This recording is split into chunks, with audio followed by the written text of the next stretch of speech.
Vamos ver se é o Padre Paulo Ricardo aí. Alô? Alô, Olavo? Eu? Tá dando para ouvir? É o Padre Paulo falando. Seja bem-vindo, Padre Paulo. Você é sempre convidado especial aqui no nosso programa. O programa está às suas ordens. Muito obrigado. Quantas vezes quiser. O tempo que quiser. Pode tomar o programa inteiro se quiser. O pessoal gosta. Tá joia. Então o senhor tinha nos prometido Olavo, esclarecimentos sobre o negócio da encíclica. Exato.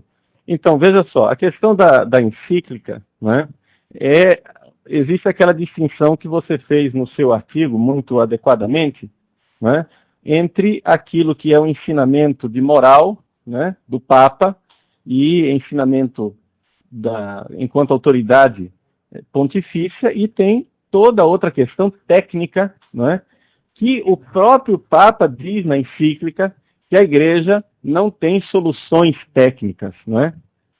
E é exatamente aqui que está a distinção mais importante que eu penso. E aqui, diante dessa, qual é a minha opinião, né, específica a respeito da encíclica? Houve uma conferência do Papa, assim que caiu o Muro de Berlim, né, o Papa fez uma conferência em 1989, onde ele dizia que o caminho, né, para o Estado, o relacionamento correto do Estado com a justiça, com a moralidade, ele usa essa expressão, é o humilde caminho entre a anarquia e a tirania. Né? Ou seja, nem o controle excessivo, estatal, opressivo, né, do Estado do Big Brother, e nem a anarquia do laissez-faire, de uma economia que fica, assim, completamente jogada, né? Isso é constante na doutrina da Igreja desde o século XIX, né? Exatamente. E é exatamente esse caminho que o Papa está propondo nessa encíclica Caritas in Veritate. Agora, o problema é que, quando ele desce aos detalhes, né, essa doutrina, que é muito clara na concepção da Igreja, eu vejo que a encíclica ela tem uma certa dificuldade, que é exatamente o problema que o Papa não teve ninguém que fizesse para ele uma análise de conjuntura adequada. Ou fizeram a análise errada, de propósito, né? Provavelmente a coisa foi essa, porque, veja só, quais os indícios que nós temos disso? Quando houve a remissão da excomunhão dos bispos lefebvrianos, que vocês se lembram, e você estava mencionando isso agora, né? Quando houve a remissão dessa excomunhão, houve todo um griteiro por causa da posição do bispo Williamson a respeito do Holocausto, etc, etc. Isso provocou que o Papa teve que explicar sua posição, dizer mais uma vez que a Igreja condena o Holocausto, admite que o Holocausto existiu, etc. E o Papa escreveu uma carta para os bispos do mundo inteiro explicando isso. E nessa carta, o Papa dizia assim, que ele não sabia da posição do bispo Williamson e que para tomar atitudes daqui para frente ele teria que consultar mais a internet. Ora, o Papa dizer um negócio desse, ele está admitindo que os colaboradores dele não estão dando para ele matéria suficiente para ele tomar decisões. Quer dizer, ele está dando que ele precisaria consultar pessoalmente a internet. Ou seja, que ali... Agora o Papa tem que ir lá na internet, no teclado e tal, para ele ficar sabendo das coisas, porque se for depender dos assessores, chega tudo errado. Meu Deus do céu, o que está acontecendo nesse mundo? Então, a gente vê que está havendo ali alguma dificuldade, algum problema interno, né, dentro da organização da Cúria, o pessoal que está ajudando o Papa. Então, eu acho, assim, essa é a minha opinião. Eu acho que o Papa, dentro da encíclica, ele está correto doutrinalmente, né? Só que quando ele sai da doutrina e vai aplicar para a realidade, a gente vê que a aplicação dele não bate com o mundo real, né? Exatamente. O mundo no qual nós estamos vivendo não é o mundo, né, conforme o Papa está lendo. O Papa está lendo a realidade da economia mundial. Por exemplo, porque aquilo que você estava dizendo, o Papa é um grande teólogo, ele não é um economista, não é? Então, não sendo um economista, o que é que nós podemos dizer? Nós podemos dizer que o Papa praticamente está fazendo uma análise de conjuntura que alguém passou para ele. Exatamente, né? Exatamente. Então, é essa análise de conjuntura que, ao meu ver, está viciada. Ou seja, o Papa, infelizmente, não tem um Olavo de Carvalho do lado dele que faça análise de conjuntura, né? Ah, tem que dizer, eu faço de graça. Né? Porque eu digo isso, Olavo, até mesmo como experiência pessoal. Né? Eu sempre gostei muito de estudar filosofia e teologia, mas foi a partir de 2002, quando eu conheci, através da internet, os seus artigos e os seus escritos, e aquilo lá mudou completamente a minha visão da realidade. Porque, afinal das contas, o pessoal pode ter simpatias ou antipatias por você. Agora, que você é competente nesse negócio que você faz, você é. Né? Ou seja, você tem uma quantidade de informações enormes que iluminam a gente. Então, depois, a pessoa pode concordar ou discordar, né, na solução prática, em detalhes, em juízos específicos, etc. e tal. Né? Por exemplo, essa questão do Vaticano II, né, você sabe muito bem, né, nós já conversamos sobre isso, a minha posição a respeito do Vaticano II é um pouco mais de nuance, né? Ou seja, você é bastante severo no seu juízo a respeito do concílio. Eu já acho que a coisa não é tanto assim. Né? Houve, sim, maracutaia. Minha vida foi determinada pelo Concílio Vaticano II. Todo o curso da minha vida. Uhum. Eu tive 30 anos de besteira na minha cabeça, graças ao Concílio Vaticano II. Uhum. Sim, E mas aí que tal, a minha revelação padeceu isso, o senhor veio um pouco depois.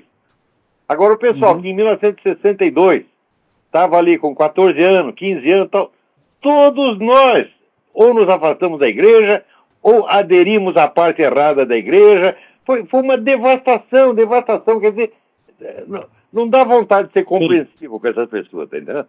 Uhum, eu sei. Tem que perdoar, mas não é eu que tenho que perdoar, é Deus que tem que perdoar. O meu perdão não vale nada, tá entendendo? O que ele tem que pedir é perdão a Deus. Eles fizeram eu compreendo. Fizeram, viu? Uhum.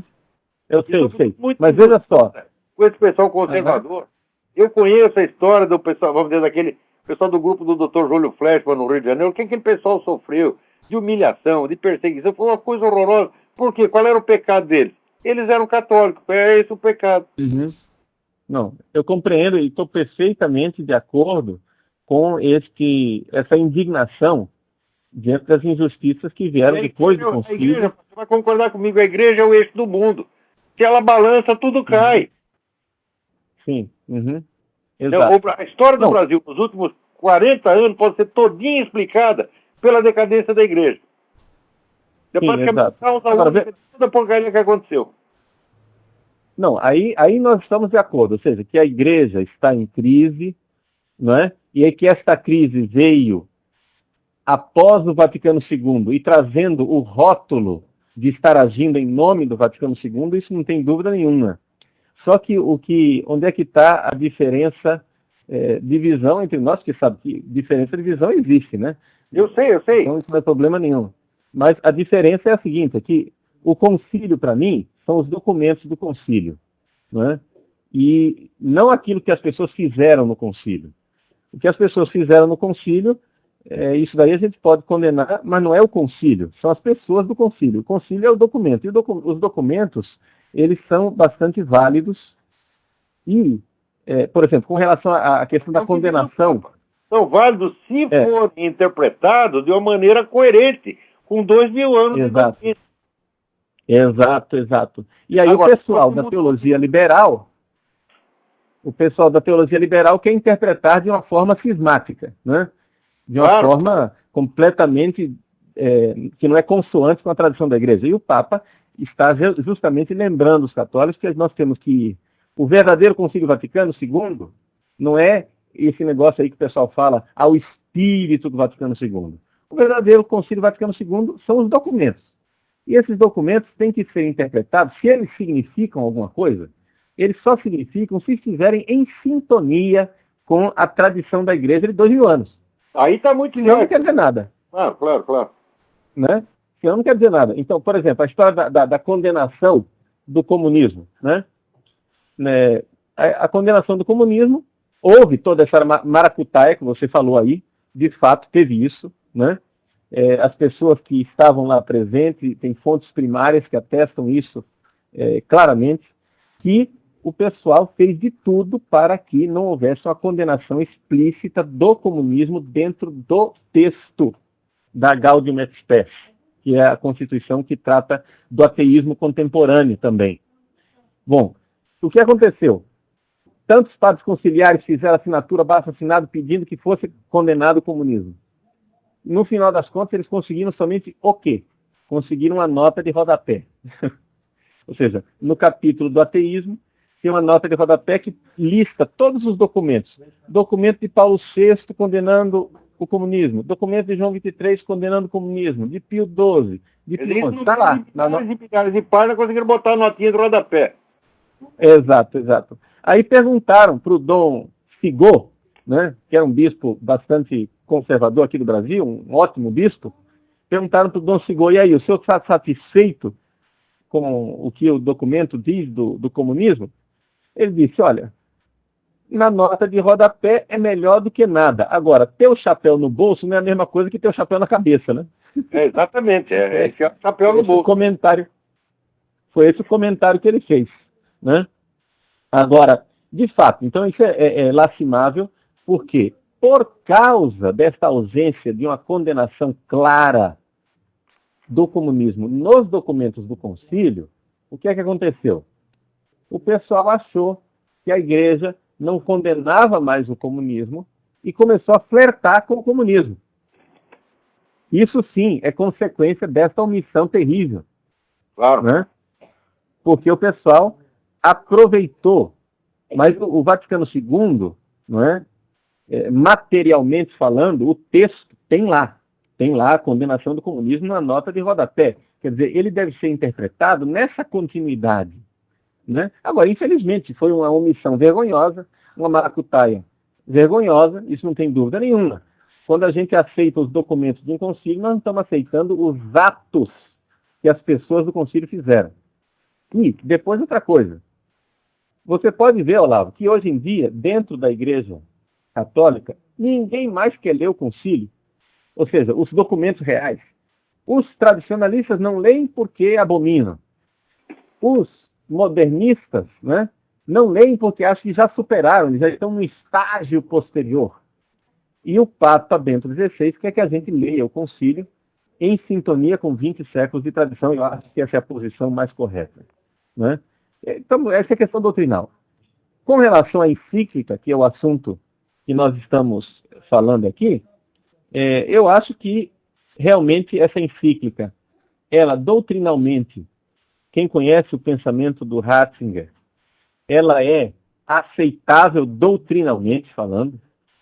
Não é que ela não cai na heresia. Impecável. Eu, inclusive, vou escrever um artigo, né? Estou escrevendo um artigo, conforme nós combinamos, se você... o pessoal, vou colocar no meu site, vamos colocar na Mídia Sem Máscara, né? Esse artigo a respeito da parte doutrinal da encíclica, e também o problema é que quando a gente sai da parte doutrinal e cai na aplicação disso dentro de uma análise de conjuntura, o mundo no qual o Papa está aplicando essa doutrina não é o mundo real no qual nós estamos.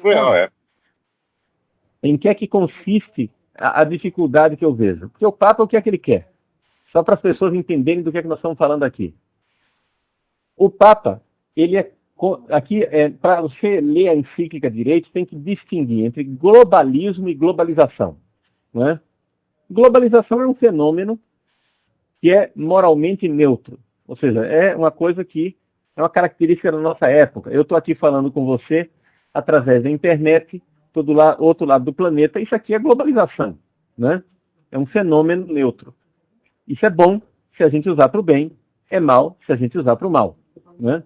Agora, o globalismo, né, é um governo mundial com toda a sua ideologia de querer realizar um mundo perfeito aqui na Terra, etc. e tal. Isso é revolucionário, isso é abominável.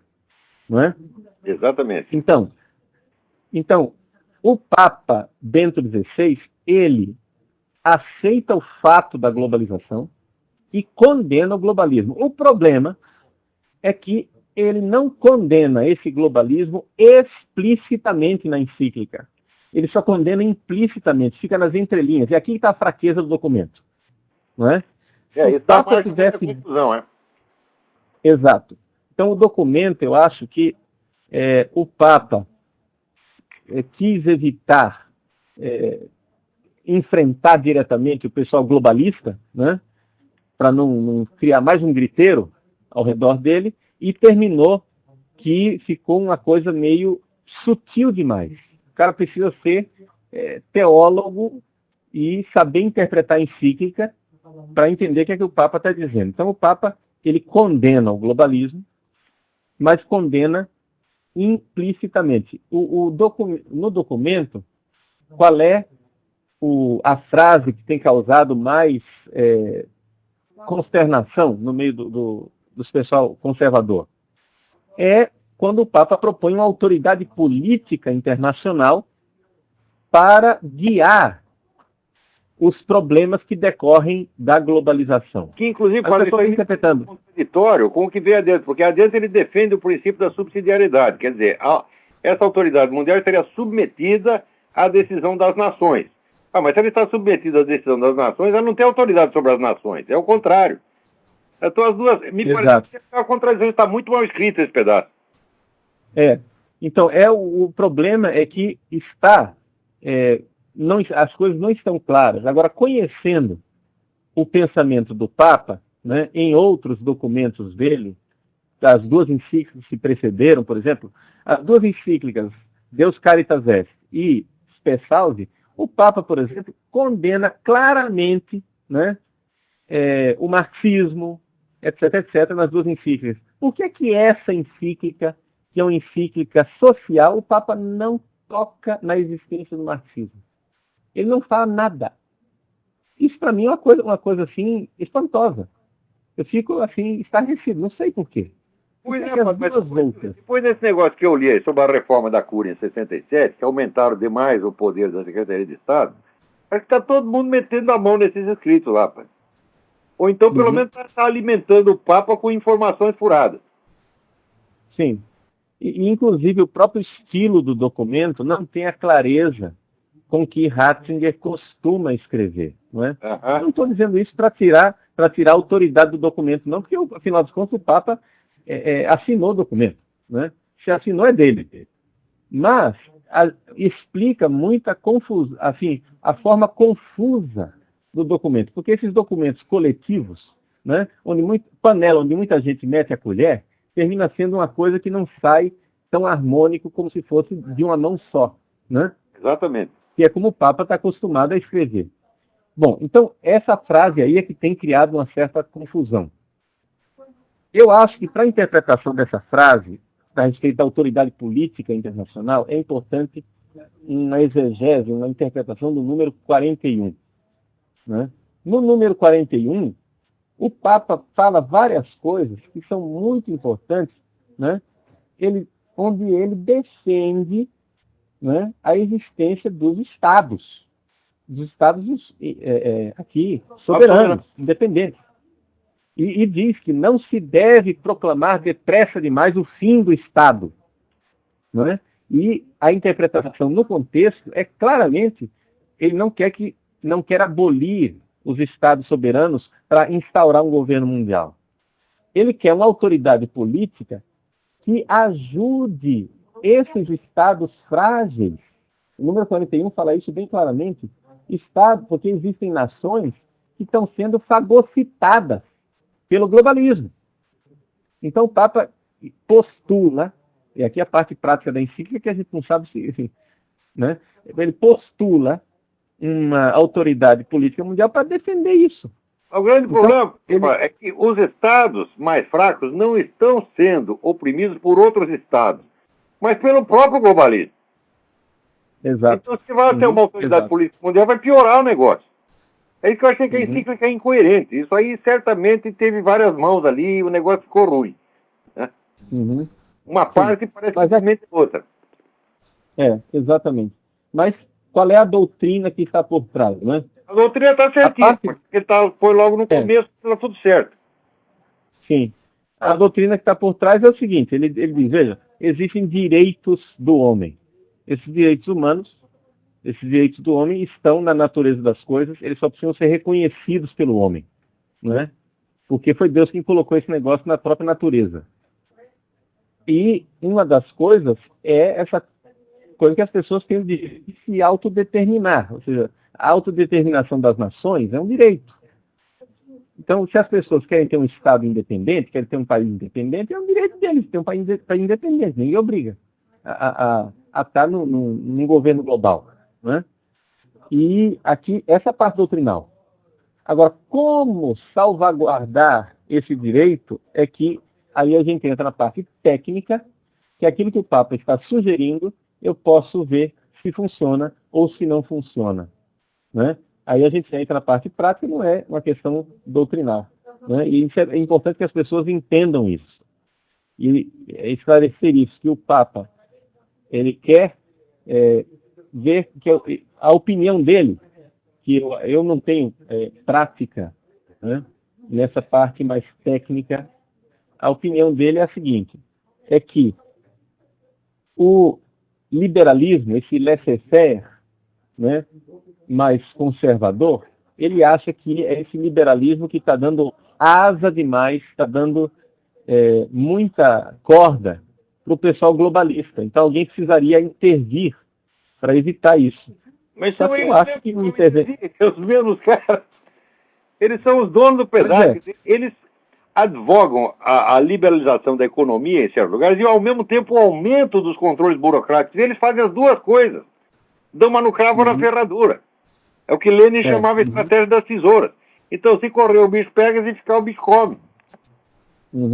Exato. Então, depois é a solução prática, não é?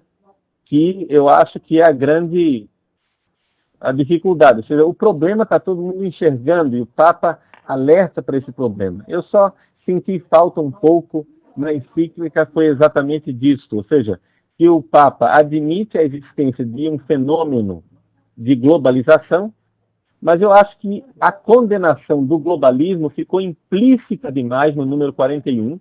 Ali no número 41 ele condena o globalismo, mas não condena frontalmente, claramente, explicitamente. Fica nas entrelinhas, no conteúdo que ele está dizendo. E a solução que ele dá é que talvez criticável. Como você está criticando, acho que a sua crítica ela é válida, né, porque você tem uma análise de conjuntura mais ampla, e essa solução final é que fica difícil. Ou seja, como fazer com que esse globalismo não vá agora fagocitar todas as nações soberanas. Basicamente, aqui é que está a grande dificuldade. A dificuldade está no descer a uma técnica, como fazer isso. E outra coisa também, o Papa postula essa autoridade internacional que ajude a fazer isso, mas não diz quem vai compor, não diz como que nós vamos agora, de repente, arranjar um bando de burocratas que tenham uma visão cristã de mundo para pôr isso em prática. Onde é que vão arranjar esse povo? E na ONU que eles não estão, né? Na ONU é que eles não estão, né?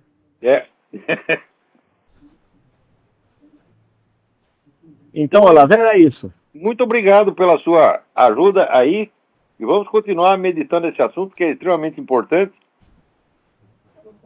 Eu acho que o documento ele tem que ser lido sem prevenção, sem preconceito, de maneira compreensiva. Mas, ao mesmo tempo, onde há um erro de fato, a gente deve assinalar. Falar, olha, isso não foi assim, esse diagnóstico está errado. Então, vamos em frente. Sim. Então, Olavo, eu agradeço a abertura de deixar eu participar do programa. Tá? Não, isso aqui é sempre quantidade de honra, pai. Muito obrigado, tá? Deus abençoe você aí, toda a família. Obrigado, tá? E vamos continuar nessa luta, porque a igreja merece que a gente lute contra essa crise, né? Tem o filósofo, o Rosenstock Huss, que eu conheci através de você, porque você que faz o prefácio, a introdução e as notas de rodapé do livro dele, Origem da Linguagem, né? O Rosenstock, ele diz assim que a doença da linguagem é a crise. E a crise é quando o amigo fica em silêncio diante do problema do outro amigo. Exatamente. Né? A igreja está em crise porque está todo mundo em silêncio e ninguém tem a coragem de falar e dar uma sugestão, um caminho de como sair dessa crise. Né? Qual é o caminho? O caminho eu acho, e aqui é a grande intuição, que eu acho que é do Vaticano II, que é do Ratzinger e dos teólogos que o ajudaram, né, em pequeno grupo, não todos, né, porque no Vaticano II tinha muita coisa que não prestava, assim, gente que era liberal demais e modernista, mas o pessoal da Nouvelle Théologie, o Delubac, né, e Companhia Limitada, o Ratzinger, a saída é voltarmos às fontes dos Santos Padres, da Sagrada Escritura, da liturgia, né, da época patrística. Eu acho que a gente precisa voltar para beber a água da fonte para ajudar a igreja a sair dessa crise. E é um pouco aquilo que eu tento fazer, né, seguindo na fidelidade a essa igreja de 5 anos. Né? Vamos lutar por isso. Eu sei que você também ama muito a igreja e luta por isso. Tá bom, então. Deus abençoe, Olavo, tudo de bom. Muito obrigado, o senhor também. Amém.